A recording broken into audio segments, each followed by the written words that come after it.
370 क्या ये जो मुद्दा उठाया गया सदन में चिढ़ाने के लिए है, घोषणा पत्र में रखा था तो वो तो जवाब देना ही है, उसके लिए है, इसकी वजह से वोट मिले ऐसा मानकर भी चलें तो उस पर कुछ कदम आगे बढ़ा रहे हैं, इसके लिए बहुत सारे कारण हो सकते हैं यूं तो। लेकिन ये जो अचानक से मामला सामने आया है इसमें आप किसको ज्यादा देखते हैं कि बीजेपी ज्यादा नाराज हो गई है इस पर, या नेशनल कॉन्फ्रेंस ने बहुत सोच समझकर प्लान्ड तरीके से, जैसा जिलानी साहब कह रहे हैं, इस मुद्दे को उठाया है?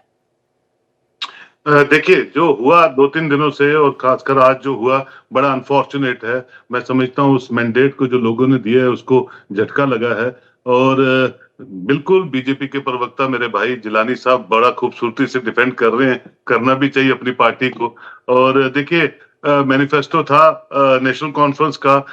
मैं असेंबली में खुद भी 2 साल रहा हूं as member, best legislative award committee 2016 और 17 में।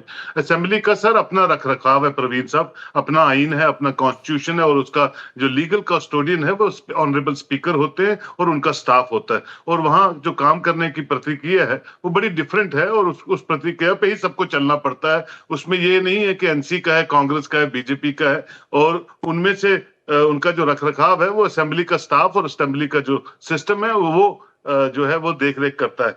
तो असेंबली में जो पीपल सेंट्रिक बातें होती हैं, या कॉन्स्टिट्यूंसी सेंट्रिक बातें होती हैं, या जो आप कोई ऐसा चीज जो आप गवर्नमेंट के सामने लाना चाहते हैं, अब जो ठीक है, रेजोल्यूशन है, रेजोल्यूशन बहुत रेजोल्यूशन इससे पहले भी 96 जब 2/3 मेजोरिटी की सरकार थी नेशनल कॉन्फ्रेंस की, तो 99 में शायद ऑटोनॉमी का रेजोल्यूशन उन्होंने पास किया और बड़े कॉन्स्टिट्यूशनल वे में उस वक्त की जो सरकार थी मरकज में उनको भेजा, और उन्होंने पढ़ा नहीं पढ़ा या डस्टबिन में फेंक दिया, वो प्रोरोगेटिव पार्लियामेंट का रहता है और पार्लियामेंट्री कमेटीज का रहता है कि वो क्या करते हो उन रेजोल्यूशंस को। बहुत से ऐसे रेजोल्यूशन थे जिनको देखा भी नहीं जाता है, बट रेजोल्यूशन को कॉन्स्टिट्यूशनली वे में बनाना, असेंबली से पास करना, फिर ऑनरेबल गवर्नर को देना, गवर्नर से पास करके वो ऑनरेबल प्राइम मिनिस्टर के पास जाते हैं, प्राइम मिनिस्टर को देते हैं, जो एक कॉन्स्टिट्यूशनल वे है।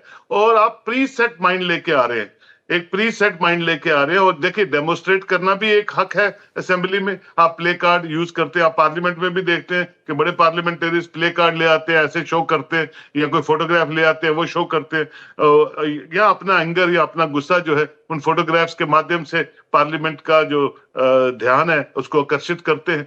तो वो एक सिविलाइज्ड वे है।